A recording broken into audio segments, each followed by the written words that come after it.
Bayangkan ini, Anda duduk di kantor pemerintahan yang berkilauan, AC berdengung, para pejabat berseragam rapi sibuk mengurusi dokumen. Di luar jendela, antrean membentang mengelilingi blok. Bukan orang yang menunggu untuk masuk, orang yang menunggu untuk keluar. Lulusan, insinyur, perawat. Para profesional muda dengan gelar di tangan tetapi tidak tahu harus pergi kemana. Apakah Anda pikir ini Jakarta? Apakah Anda pikir ini Indonesia yang dulu ditertawakan dunia? Bukan. Ini Kuala Lumpur, 2025. Negara yang selama beberapa dekade kita kagumi, negara tetangga yang kita jadikan tolok ukur, kini menyaksikan kaum mudanya sendiri menumpuk di daftar pengangguran. Dan sementara krisis itu menyebar, sesuatu yang lain diam-diam terjadi di seberang perbatasan. Indonesia yang patut sesali kini disebut sebagai model, bukan oleh kita, melainkan oleh mereka. Jika Anda mendengarkan ini sekarang, bantu saya membuktikan sesuatu. Seorang sayanya, bekerja di bidang keuangan di Singapura, mengatakan kepada saya bahwa saluran ini sangat berarti. Dia berkata, tidak ada yang ingin mendengar Indonesia dibandingkan secara positif dengan Malaysia. Terlalu sensitif, terlalu politis. Orang-orang akan langsung menutup saluran ini. Tapi saya percaya jika faktanya lagi disinjing di cerita yang jujur, orang-orang akan mendengarkan. Terjadi tunjukkan padanya bahwa dia salah. Berlangganan sekarang dan bukti kalian dekat ini tepik bebakan di kal. Assalamualaikum dan selamat datang. Materi ini sekian saya mengapa peserta yang leja disencarded is mobile peniming di negara kesehatan in the Farid alikling ditili anju dari standar regional. Dan ada satu angka tepat di tengah video ini yang membuat seorang ekonom senior dari Bank Pembangunan Terkemuka Eropa terdiam ketika angka itu diperlihatkan kepadanya. Tetaplah bersama saya sampai Anda mendengarnya. Mari kita mulai dari tahun 2010. Karena di sinilah cerita ini dimulai. Selama beberapa dekade, Malaysia menjadi tolak ukur. Orang tua di Indonesia berpesan kepada anak-anak mereka, belajar giat atau kalian akan tertinggal dari Malaysia. Jutaan pekerja Indonesia menyeberangi perbatasan, bukan sebagai eksekutif, bukan sebagai spesialis, tetapi sebagai buruh, membersihkan rumah, bangun jalan, bekerja di logik konstruksi di tengah environment memory. Elitur Army Transformation menceritakan dengan jelas. Elinda berpetitur, yutaring zithant. Asiupir Muditros, Marisa KLC Efers. Malaysia memiliki pendapatan per kapita yang membuat pendapatan per kapita Indonesia terlihat memalukan di atas kertas. Dan narasinya sederhana dan brutal. Indonesia adalah tetangga yang besar, berantakan, dan kacau yang tidak bisa keluar dari masalahnya sendiri. Kami manajemen begitu isti. Banyak kain teknologi bangi sendiri. Dan mereka tanggal kalawasa. Sekarang ini. Tingkat pengangguran kaum muda di Malaysia pada tahun 2024 meningkat hingga mencapai angka yang mengkhawatirkan bank sentralnya sendiri. Dengan pengangguran lulusan perguruan tinggi tetap berada di atas 10% di beberapa sektor utama.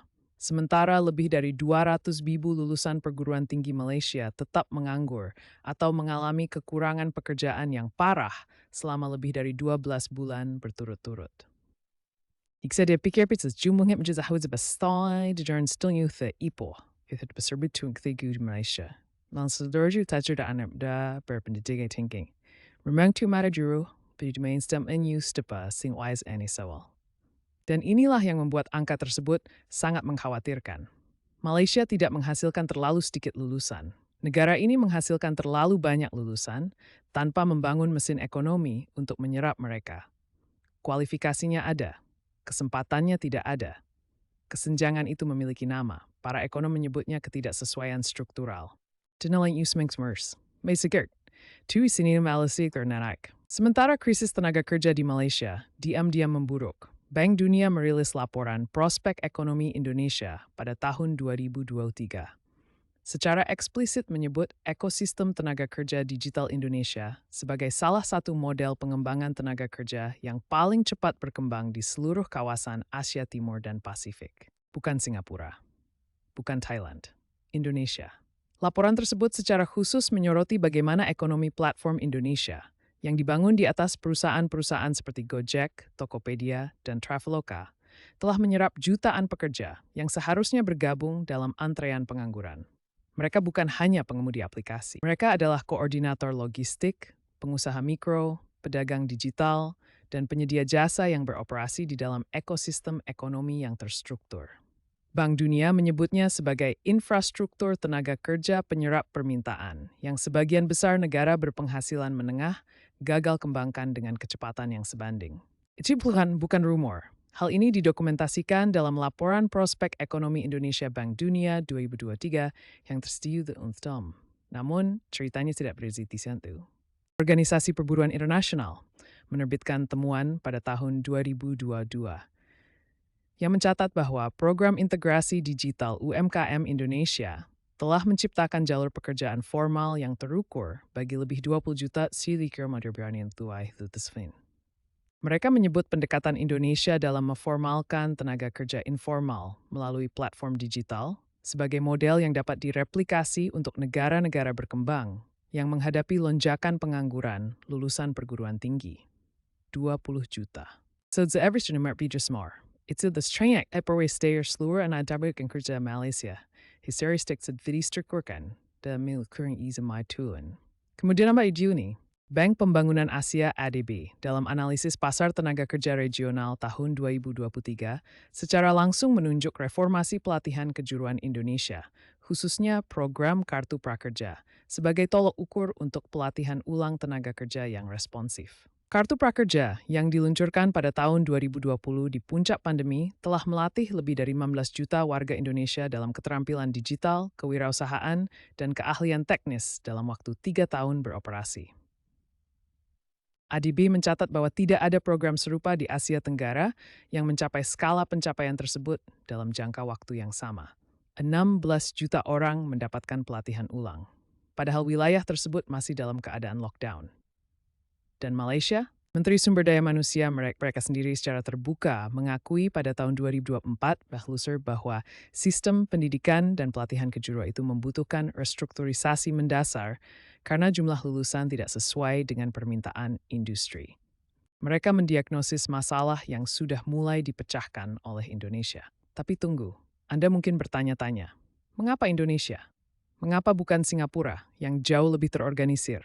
Mengapa bukan Korea Selatan yang membangun kembali seluruh ekonominya dari reruntuhan menjadi kekuatan global? Jawabannya sederhana dan mengejutkan. Singapura membangun model angkatan kerjanya dengan populasi kurang dari 6 juta jiwa. Pemerintah dengan kendali kebijakan yang hampir total dan pendapatan kapita yang mampu infrastruktur kelas dunia sejak hari pertama. Korea Selatan memiliki kebijakan industri yang berorientasi ekspor selama beberapa dekade dan homogenitas budaya yang membuat penyelarasan keterampilan nasional jauh lebih mudah dilaksanakan. Ini adalah pencapaian luar biasa, tetapi tidak dapat ditiru oleh negara-negara dengan 270 juta penduduk, 17.000 pulau, dan 700 bahasa. Indonesia membangun ekosistem ketenaga kerjaannya di tengah-tengah kekacauan. Negara ini meluncurkan program tenaga kerja digital selama pandemi.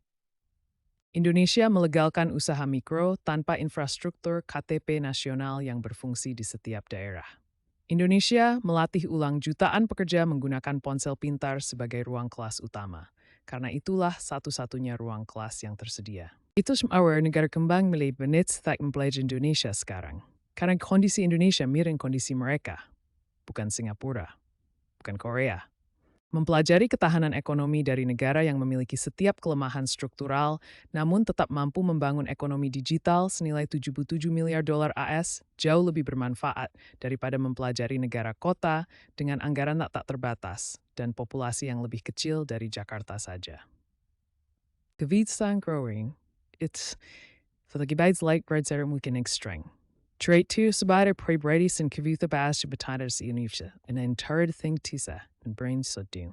It's key that bau zambi the zetsmin, dan apa yang akan terjadi selanjutnya dua bagian yang tidak pernah diceritakan oleh narasi arus utama.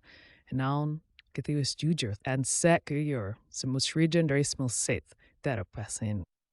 Tantangan pengangguran di Indonesia nyata dan terus berlanjut. Pengangguran kaum muda di pusat-pusat kota seperti Jakarta dan Bandung masih membawa tekanan struktural yang sulit diatasi. Kesenjangan kualitas antara gelar formal dan harapan industri belum sepenuhnya tertutup.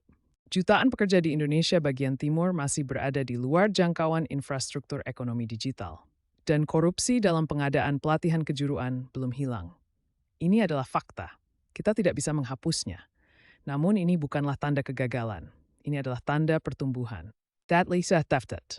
Sistem sedang dibangun omsetten demi kaigan urgensiensha dan dunia sedang mengamat hasil kan nomas amen. Jadi, tak meamur gusar isler. Mempi yang riest di hadar ini. Pertama, ekosistem tenaga kerja digital Indonesia telah diakui secara resmi oleh Bank Dunia, ILO, dan Bank Pembangunan Asia sebagai salah satu model pengembangan tenaga kerja yang paling mudah dikembangkan di negara berkembang. Ini bukan pernyataan sendiri. Ini ditulis oleh lembaga-lembaga yang tugasnya adalah untuk bersikap skeptis. Kedua, keuntungan sebagai pihak yang kurang diunggulkan itu nyata. Indonesia membangun infrastruktur ekonominya dalam kondisi kacau, kompleksitas geografis, dan keterbatasan sumber daya. Itu bukanlah kelemahan yang perlu disesali. Justru kita harus solas when kids terifjar bahwa membagian yurga daging mertun board di review group assessment definite in full. Itige, hamla kubu terpakir, belum selesai. Kisah itu sedang ditulis sekarang. Dalam setiap transaksi digital, setiap pekerja yang dilatih ulang, setiap pengusaha mikro di Surabaya yang mengirimkan produk kepada pembeli di Rotterdam. Anda bukanlah penonton dalam kisah ini. Anda adalah bagian darinya. Dan peran yang Anda pesukoni, apakah Anda membangun, menciptakan, berinvestasi, atau sekadar tetap mendapatkan jauh lebih penting daripada yang telah Anda ketahui. Menurut Anda, sektor mana yang akan didominasi Indonesia selanjutnya di Asia Tenggara? Tuliskan di kolom komentar. Saya mensedia semuanya. Dan jika video ini membuka perspektif baru bagi Anda, berlangganan sekarang juga. Karena masih banyak kisah tentang Indonesia yang sudah diketahui dunia, tetapi kita sendiri belum sepenuhnya menyadarinya. Numenis tu top bermele suit top sets tu tanks. Repete stepper itu resmen ke forward to also ritsu domainly vet meta. Remember you di video berikutnya.